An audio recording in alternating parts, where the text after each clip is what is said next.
Good morning and a very warm welcome to our last peopleHUB of 2023. I cannot believe I am saying that. My name, if you don't know me, is Victoria Brown. I am the chair of peopleHUB and we are proudly sponsored by 1HR. And we, if you've never been before, meet on bi-monthly. We every time it's at 9:15 for 45 minutes, and it is HR professionals, HR consultants, business owners, anybody that's got some sort of people responsibility is more than welcome to join our community. So before we kick off on our final session of the year, I just wanted to recap on what a fantastic year that we've had. So you will see on screen now some of the sessions that we've held. We've had corporate social responsibility, supporting employee mental well-being. We've talked about menopause, which is a fantastic session with Miss Menopause. We've done equality, diversity, inclusion, neurodiversity, financial well-being, health and safety, and today we're going to talk about employee engagement. So if you did miss some of those sessions, you are more than welcome. We do record, so you can catch up on them. They are on the 1HR website. So today we are going to be talking about employee engagement. Great session to end on, and I'm delighted that I am joined by Claire McGuinness. She is a senior HR consultant from HPC. I've known Claire for many years now. We've worked together, we've partied together. We won't talk about that. She's a seasoned HR professional, although she looks 21. And obviously, as a consultant, she's had a lot of experience of various size businesses, whether they be very small micro businesses to large global organizations. And before being a consultant, she has a lot of experience, particularly in the hospitality sector, which, as you can imagine, can be quite tough when it comes to employee engagement. So we will be in conversation shortly around employee engagement. But before then, I am going to do just a few slides just to set the theme for employee engagement. Now, I appreciate that the audience are quite varied. We do have some very seasoned HR professionals, and we have some more junior HR professionals and also business owners that want to learn more. So I'm hoping that you will all get something out of today, whether that be that you take away something that you can practically apply to your business, or you share best practice. So what I really would encourage today is to share and to ask as many questions as you would like. If you can just see on the screen now, the way in which we're going to do this is through Slido. So if you can take your phone, if you're not on your phone watching this, and just take a picture of the QR code. I'm trying to do it at the same time too. And then that'll take you to our Slido channel for today. I have got a couple of polls as well that I'm going to ask you to engage on. So if you can have that at the ready. Don't worry if you're on your phone and you can't, you can just pop it in the chat box. But like I say, please do ask lots of questions along the way, and please do share as well. We want to hear what you're doing in your organisations as well. So just kicking us off with employee engagement, and what I thought would be great would be to provide what it is. So Gallup, who I'm sure a lot of you know, is a global analytics firm. They define employee engagement as the involvement and enthusiasm of employees in both their work and their workplace. So why, if we know that's what employee engagement is, why do we need to have a session like today, and why is it such an important part of HR? So if we just move to the next slide, please. We're going to do just a quick quiz here. So what I want to ask you today is, what percentage of employees are not engaged or actively disengaged in the UK and Northern Ireland? So I'll give you a few ideas here. So if you can get your Slido at the ready, and let me know, just tip on there which one you think it is. Do you think it's 68% are not engaged or actively disengaged? You know, to be not engaged can be just as bad as actively being disengaged. Is it 90%, 47 or 81? If you can just pop your answer in there. Just give you a few seconds to do so.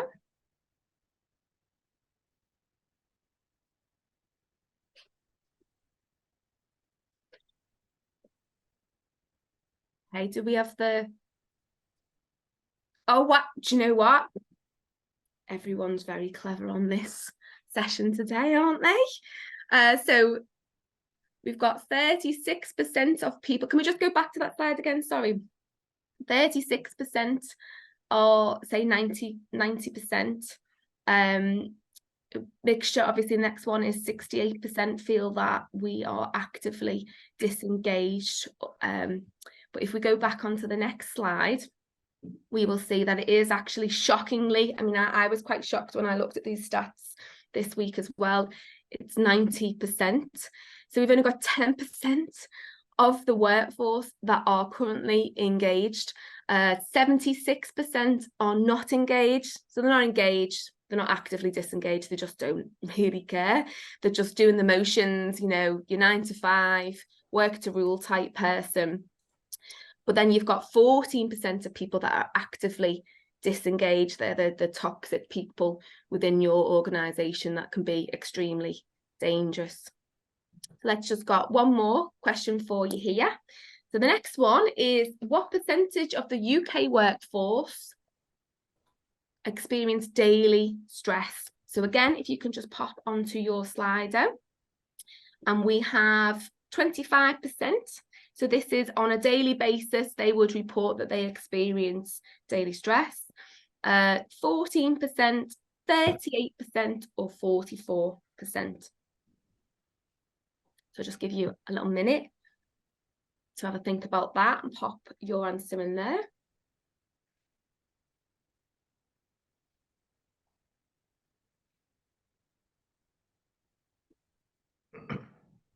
Okay. Can we put the answers on the screen now? So we've got 79% of you think it's 44%, and 21% think 38%. And that's interesting because no one thinks 25 or 14. So I think that depicts what we sense within organisations. And, you know, we've done a session on mental health, so we're not saying that a level of stress is a bad thing, but if people are reporting daily stress, then that is of some concern. So let's have a look at the answer, please. So the answer is 38%. So we were pretty much nearly there, because not much difference in that. So 38% you'll see here. Obviously, we have got, again, this is reported from Gallup. They've done a global survey here. We're number 16 in the daily stress board. So we have got other countries that are higher than us, but still not great. And you can see that actually there has been that negative change there.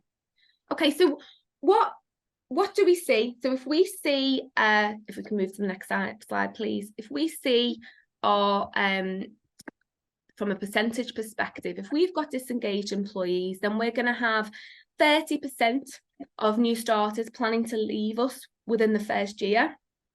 60% of them are expecting to move on into a new role within the first 3 years of starting their employment. And I'll touch a little bit about that shortly, around the generational differences that we need to consider. And then 51% of our team are currently have a job, are either actively seeking or open to a new job. And that's quite scary, really, when you think about how easy it is now for recruiters, for employers with LinkedIn. You know, it's a lot more easier in the market to be able to try and poach your people. So if we do have an engaged workforce, what we do find is we have higher productivity. I'm sure you can think about companies you've worked in or clients that you've got that are extremely successful, and you tend to find that they have a very engaged workforce. We also know that we've got an engaged workforce, we have more innovation. People feel, well, they share in the values and the culture of the organisation, and they want to progress. And I've had worked with a company once where one of their team, very engaged workforce, and one of their team had a fantastic idea that made them millions of pounds in the future, and it was just sat in a room one day and he came up with this idea, and you know, it's very, very well known brand now. And also Very importantly, turnover is lower. We know this. We know that we've got an engaged workforce, turnover will be lower. And we have to consider that in terms of the expense within an organisation. You know, it costs us an absolute fortune to recruit, that time, that effort, that training and support. So to lose somebody, as we just mentioned before, in that first year is horrendous. But if we've got that culture and that engagement, then we know that we're going to have a lower turnover within our organisation. So they're the reasons that we're here today. I'm sure you already know that anyway, but I thought you'd find those statistics quite interesting, because I know I did. So I'm going to just mention a couple of key themes, and then I'm going to bring Claire in, because you don't want to hear me all session, but just things for us to think about, and then we'll bring that into the conversation. Then please do add, onto Slido your comments and your thoughts as well. But the one that I wanted to touch upon is generational differences. So I quite like this visual here, because I thought it's really interesting to see this in terms of the different generations. And if you actually look at this now, if you look at the silent generation, those people are sort of, youngest to 78. So you may have still some people within an organisation at that age. And you've got the Generation Z, the Zoomers, that are coming in now to the workforce as well. So that, if you look at that is 5 generations that we technically could have within a business. And we need to consider the differences within those generations, the way in which we can actively engage those people. So just to give you an example, rather than going through every single one, but you've got your baby boomers here, and I looked at some stats here. So this is sort of people that are aged between 58 and 77 now in your workforce, and they really value, forgive me for the sweeping statement, but the statistics show that they really value that work-life balance. So for them now, hybrid or remote working is very important for them. You've then got, say, for example, your millennials, who were the emerging tech generation. So they're sort of between the ages of 27 to 42. And they like that flexibility and autonomy in the role. And then you've got your generations there that are coming into the workforce now. There may be quite a few people on the session today that potentially are in tech or digital, who have a lot of Generation Z within their workplace. And what you find with Generation Z, again, statistically, actually, they do prefer to be in the workplace. And it's very important for them to have that value alignment. So I have a Zoomer at home, she wants to change the world. So it's very important to her that when she goes into the workplace, that business can align with her value set as well. And we will touch on that in our next session in February, because we are actually looking at sustainability and that responsibility. So I'll talk to you about that later, but hold that thought. Move to the next slide, please. So I have just read recommendation now, and I'm not getting any commission for it from Stephen Bartlett, but I've just read The Diary of a CEO. I don't know if anyone else has read it. I would highly recommend it. Put it on your Christmas list. And it's also on Spotify. So if you do prefer to listen, you can listen to it there. And he talks about sort of the values and the importance of being a leader, and gives you some tips there. But he has a couple of chapters around team and culture.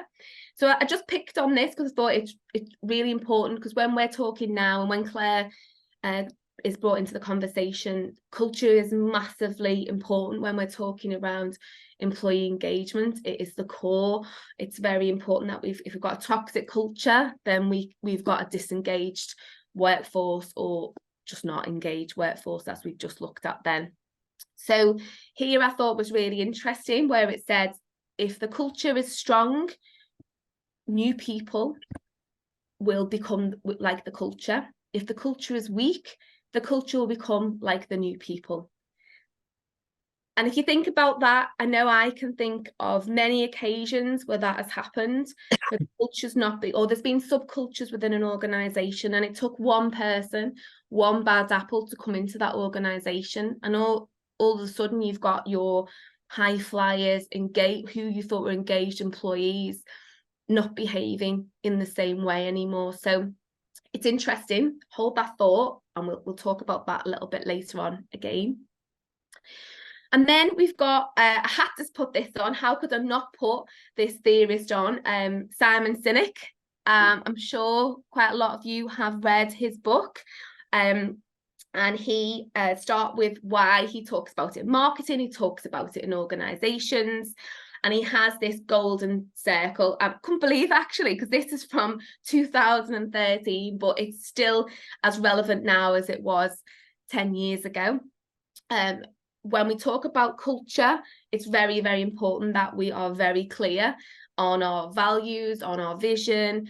But what Simon does is he goes that step further. And when you look at the golden circle, he says that the what is really every organisation on the planet should know, you would hope, knows what they do.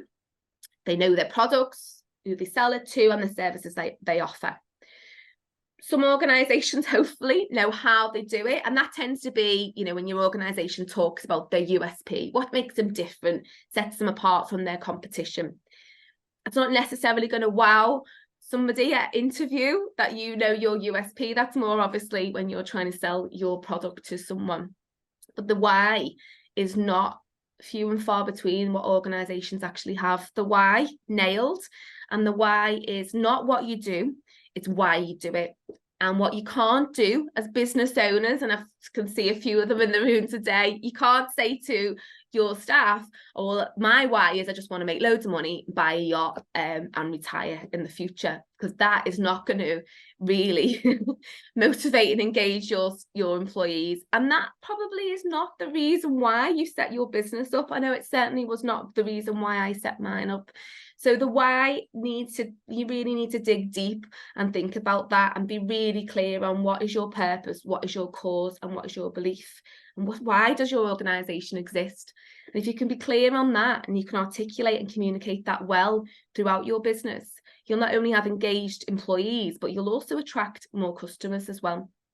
So if you've not read the book before, I would strongly advise that you do. It's a really nice read. And then we have Maslow, again, another motivational theorist. Again, you know, how can we not look at his sort of hierarchy of needs? I'm sure a lot of you are aware of that, and what he says is important to motivate us as people, to motivate us. But what here is quite interesting, and I will send these slides if anybody wants a copy of them. This is actually applied to employee engagement. So without going through them all, you'll see at the bottom, you've got somebody who's disengaged, survival mode, they feel isolated, they're not happy with their job or the work that they do. They just don't want to be there. They're a passenger on the coach, and they just really want to get off, but they haven't. They can be quite toxic within your organisation. They're not engaged, as what we talked about before, when we talked about, you know, over 70% are made up of this within a workforce. And they're the people who do what is expected of them, but nothing more. And they don't feel supported and recognised. And I'm sure you've worked within or worked with organisations like that, where you've got people that, and telltale signs is that they are, I know everyone doesn't work 9 to 5 anymore, but that 9 to 5 mentality, you know, you're not getting any more, you're not getting any less. I'll do what's on my job description. I won't do any more than that because I just don't really care. I just want you to pay me and I just want to leave. But then you've got someone highly engaged, and they're totally aligned with your company's mission, inspiring others, take action, and build the company culture and success. Just to the next slide, my final slide, and then we're going to bring Claire into the conversation. So this slide is just around knowing our results. So what's very important, we've talked about culture, we've talked about values, we've talked about some theorists, sort of Maslow's hierarchy of needs, and some of the things we need to consider that people need to know and need to understand to have an engaged workforce. And a great place to start is to benchmark and know your measurements. And many organisations that I've worked with in the past have not known their measurements. They don't know where they are to be able to know where they need to be in the future. So I have and would highly recommend Best Companies. I think it's a fantastic external benchmark, and it will benchmark your organisation against other businesses of similar size, albeit in different sectors. But what they say, whether you use their external benchmark or not, you can certainly apply their logic here. And what they say is, we see on the screen now, these are the 8 factors that they believe through a lot of analysis over the years, that if we get these right, really do drive our engagement.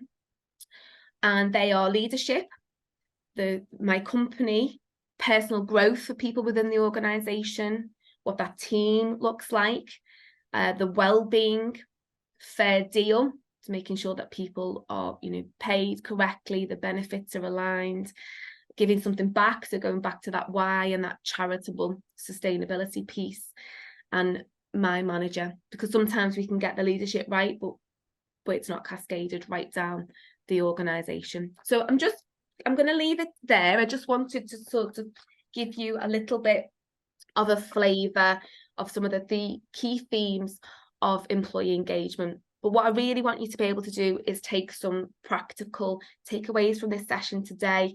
And again, I can see people that are in the audience here that I know have got a lot of experience in engagement. So if you can share any ideas, anything that you've done within for your clients or within the organisation you work within, that'd be fantastic as well. So just going to remind you to still have your Slido up, because I am going to ask you something shortly.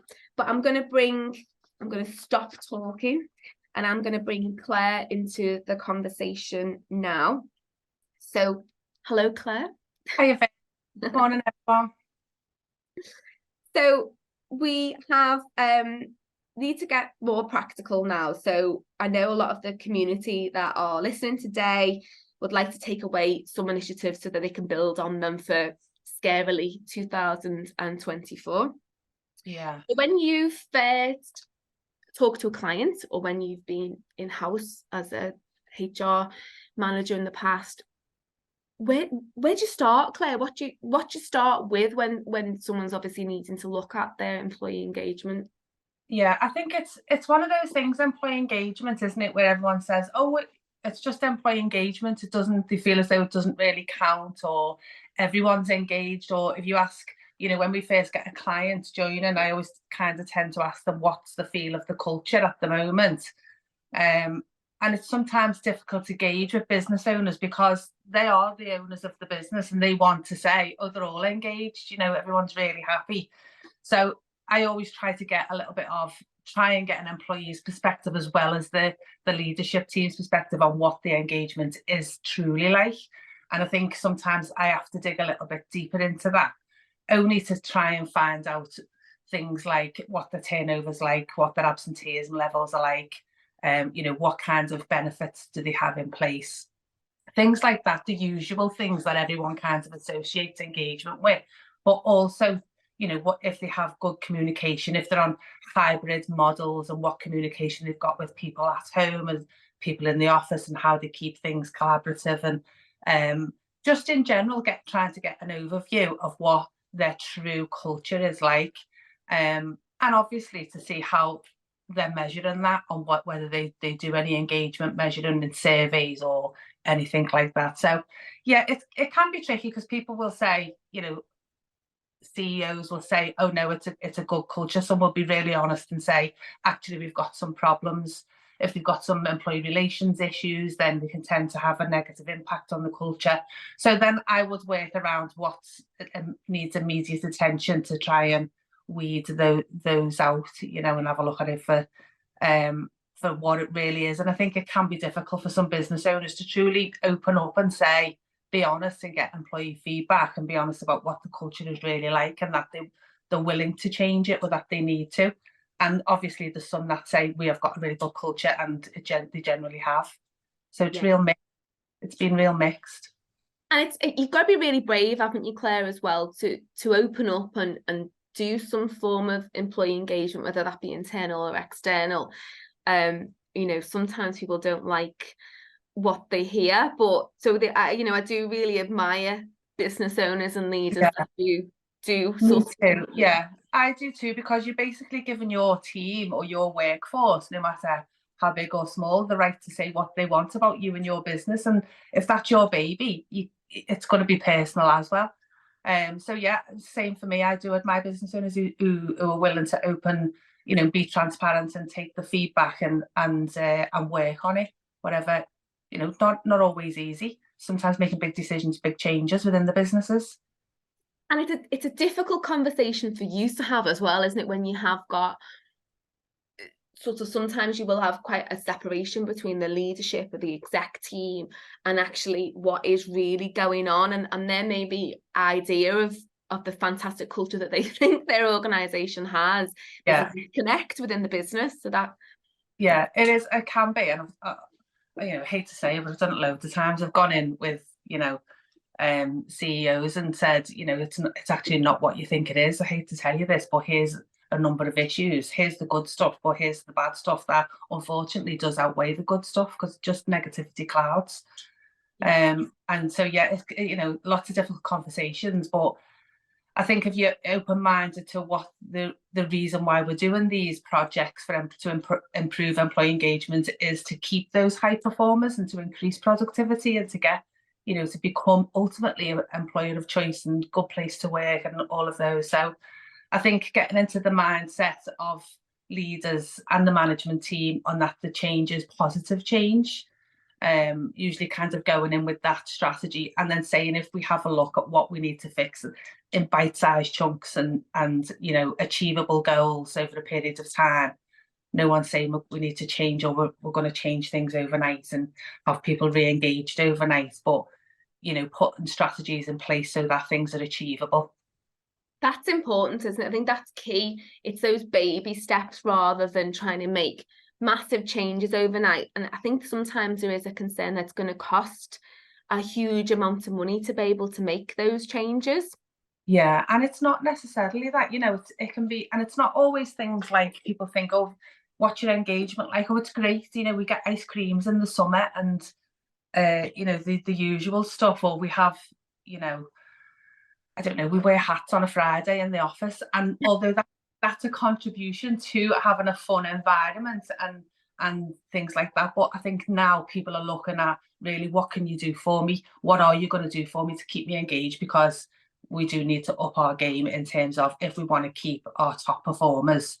And that doesn't mean to say giving them what they want. It means finding a balance on how we can keep people engaged, because competition is fierce, isn't it? Especially with hybrid. It's kind of, since COVID, I know a lot of working back in the office is coming back now more than it did last year, but it's still, a competitive nightmare for some people who say, well, I can work from home and you're not offering me that, and things like that. So I suppose it's finding the balance, finding out what people want, what makes them tick, what's going to keep them engaged, and really trying to implement them things. And it's not, having a better communication platform isn't expensive. It's just a change in the way you operate within your business. Yeah. It's funny when you say that about perks and things as well. And sometimes I feel like they're sort of try and make the employer brand look really good for the client. And I remember a company many years ago now in Liverpool that I went in to see, and they used to do bacon butties on a Monday and champagne. They used to call it like Bubbles Friday or something, Friday Fizz, I think it was. I remember talking to one of the staff, and they made it a big deal, when you come in, like, oh, we do this for our staff, we're a great place to work. And I remember talking to one of the girls, and she was like, well, I'm a vegetarian, so don't like the bacon butty on a Monday. And 50% of the workforce are, we don't want champagne on a Friday, we'd rather go home early. But it was all for show for the client, rather than actually, and a tick in a box to say, aren't we a great place to work, when actually no, there was some deep-rooted big cultural issues within that organization. Yeah. So on that point, obviously we talked about, you've touched on culture then, that's important for you to try and be able to understand when you first talk to a client. And I talked about some theorists and sort of what they say about the importance of culture.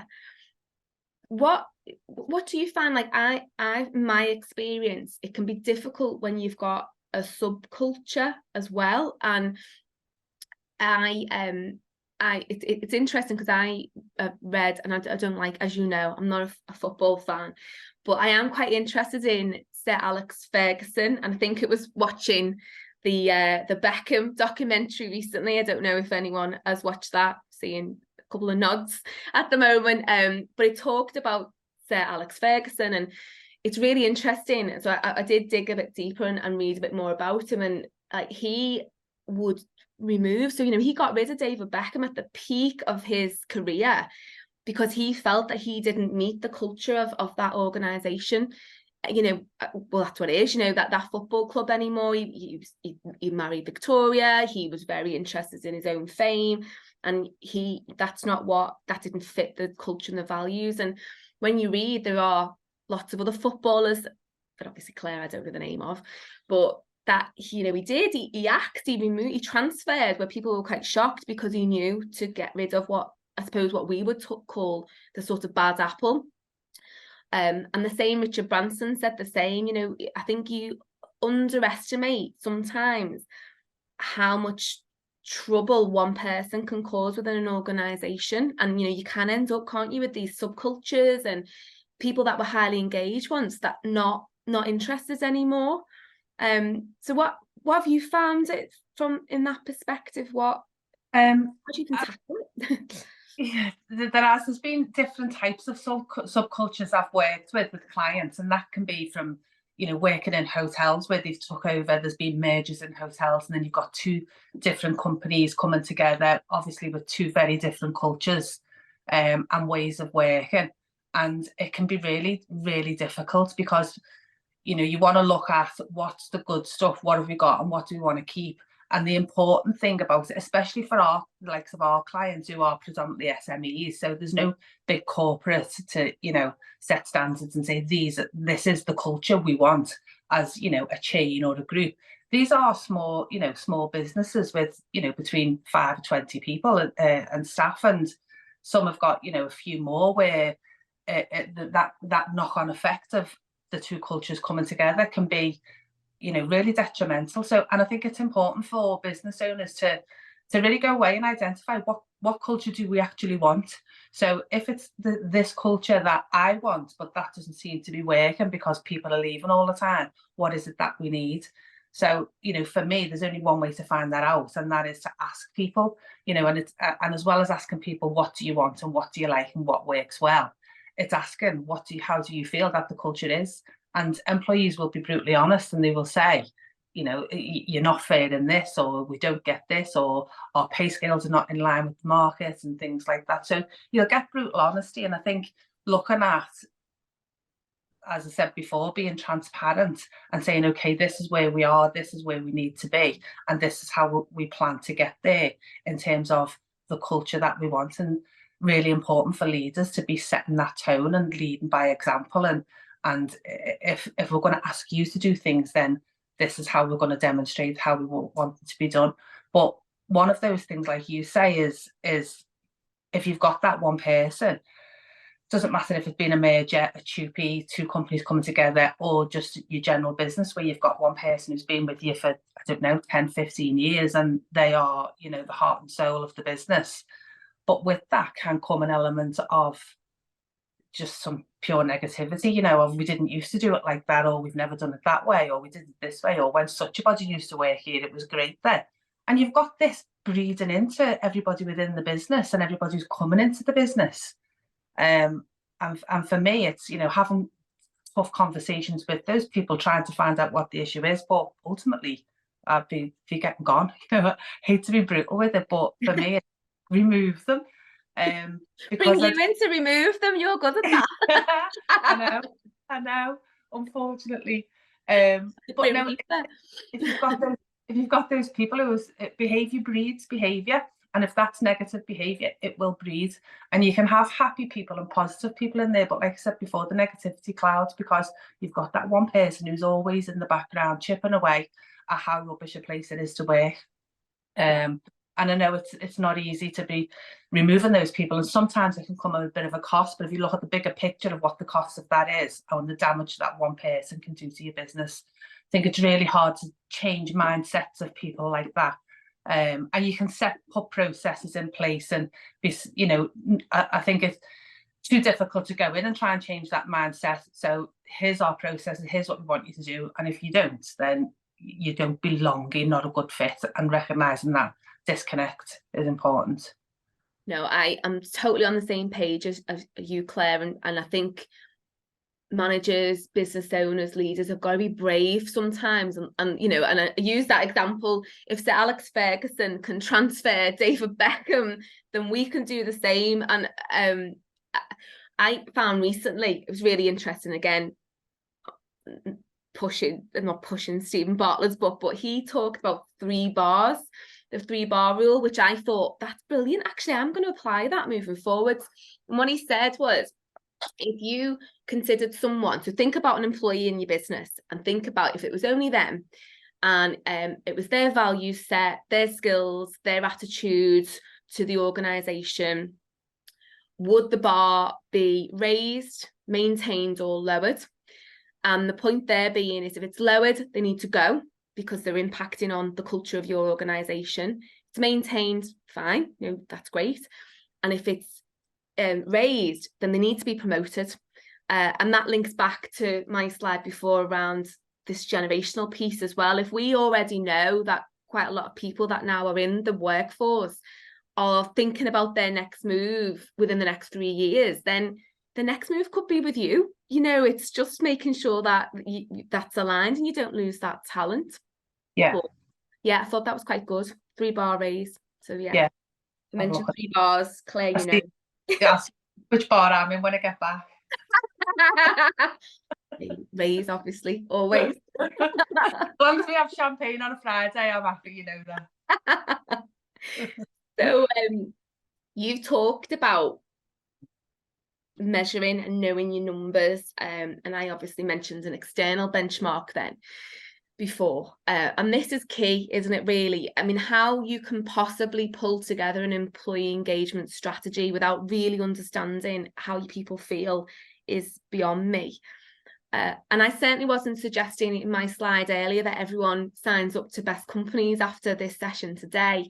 There are a lot of ways in which you can look at sort of engagement, can't you, in surveys without there being any cost. So Claire, do you want to just talk everyone through some of the things that you've done for clients around employee engagement surveys?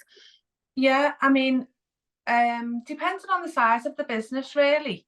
The best ones for me, I like the pulse surveys, and you know, you can get a bit of a temperature check. So if you've got, I don't know, between 10 and 20 employees, I think they work really well.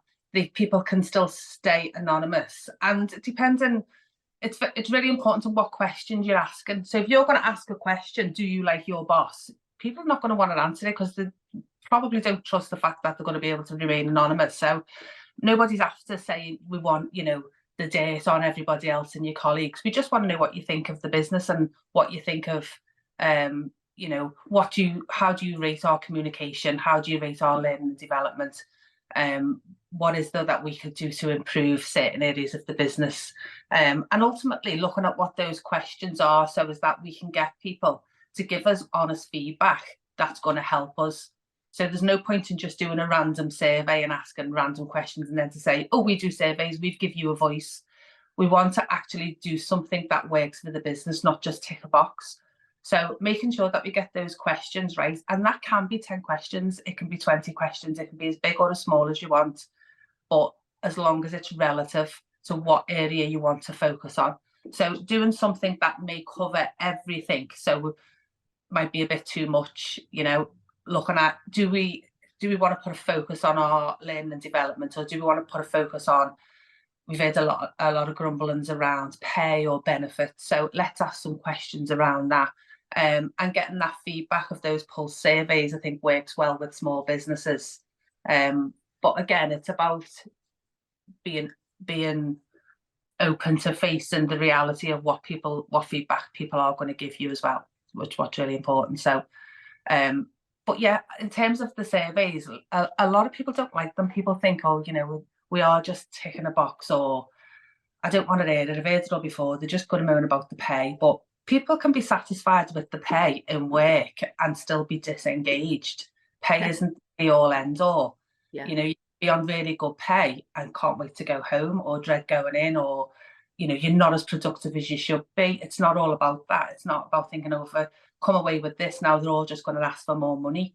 And then obviously the importance of looking at how do we feed that back, and making sure that we do feed it back to people what those results are, because if we've committed to being open and transparent with it, there's no point in asking for people's feedback and then not going back and saying, okay, this is the plan. This is the plan of action. You wanted, I don't know, red carpet going through the office. We can't do that right now because of X, Y, Z. You asked for hybrid working. We can't do that right now because of these reasons. Or actually, we've given some thought and we want to set up a little focus group on how you think that would work for the business, and we're going to give that some thought. So it doesn't always mean you have to come away and you've got to implement loads of things that are going to cost the business a fortune. Yeah, it's a start. I think the pulse surveys are a start. No, absolutely. Totally agree. And you can benchmark then, can't you? Obviously, moving forwards for that improvement, and also make sure that the areas that maybe you have been great don't drop, which sometimes can happen. Yeah. But then just when you mentioned obviously some ideas, what I thought would be a bit of fun near the end of the session was just to share some ideas. So if everyone can get their Slido out again, can you put in here, just even just one or a couple if you have, what is the one thing you have implemented or you are aware of that someone has implemented in the past to boost employee engagement? And it can be as weird and as wonderful as possible. If everyone can just pop in one thing that they've done.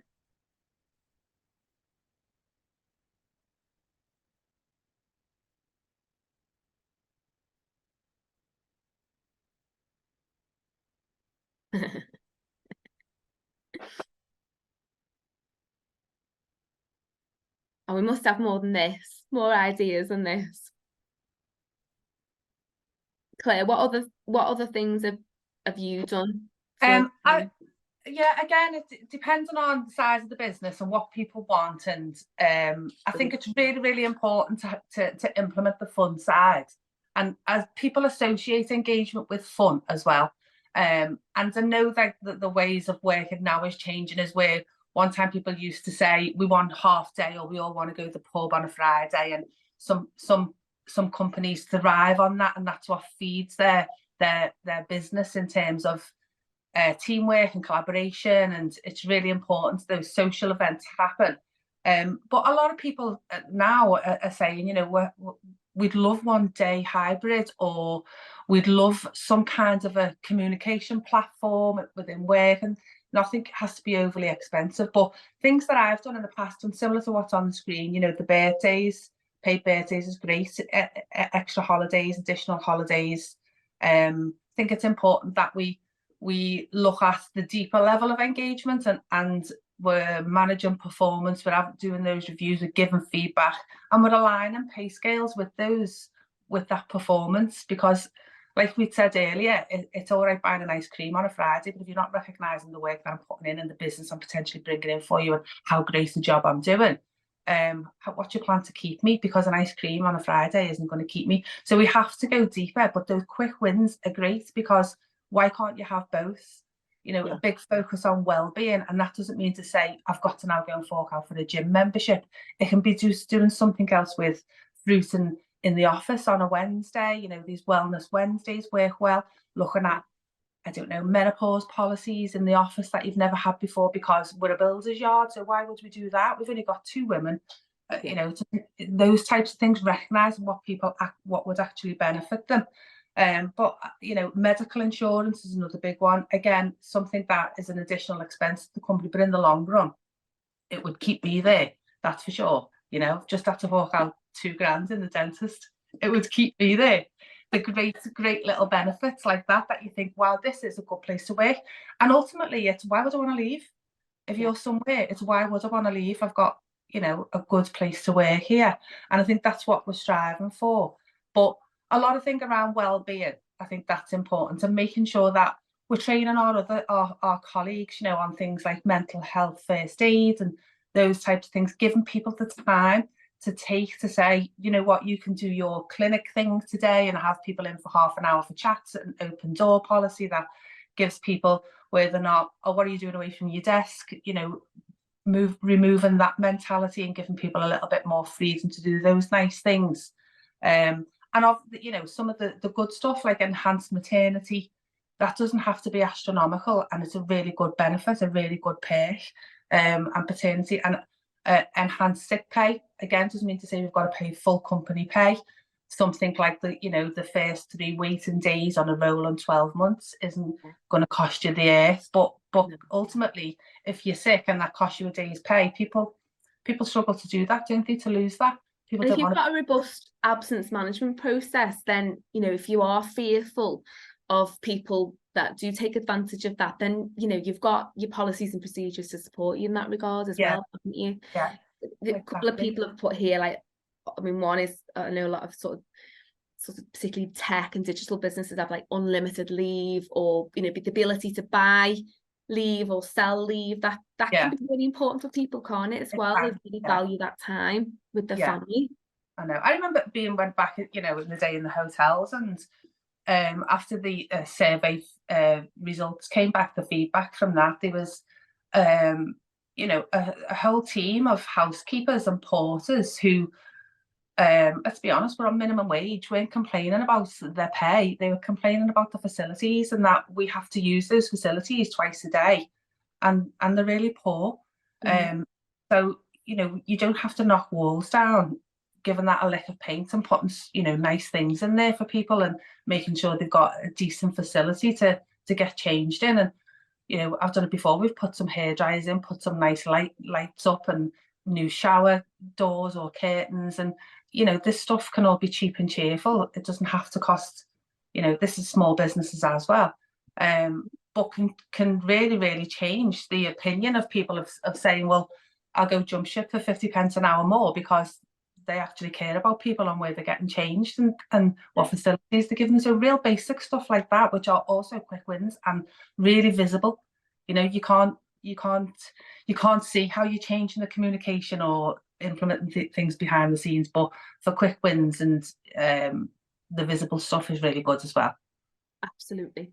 No, well, I think we could talk all day about employee engagement and some of the ideas that we've got, but I am conscious of time now, so thank you so much, Claire, for Thanks for having me, Vic. No, really appreciated your wealth of knowledge in this area. We've run out of time. I know we've got a couple of questions here as well, so what we will do is we will look at those questions, Claire and I, and provide some answers there and share them. I'll also share as well all the different ideas that have been running up and down the screen today, because again, it's just great ideas for people, potentially quick wins for your organisation. So just wanted to thank everyone for attending today. Thank you for your contributions throughout the year and your support. We really will have and are building a fantastic people community. Our next session will be in February. We are looking at sustainability in February. We have a great speaker lined up, so it links really nicely to what we've talked about today and looking at our why and our purpose.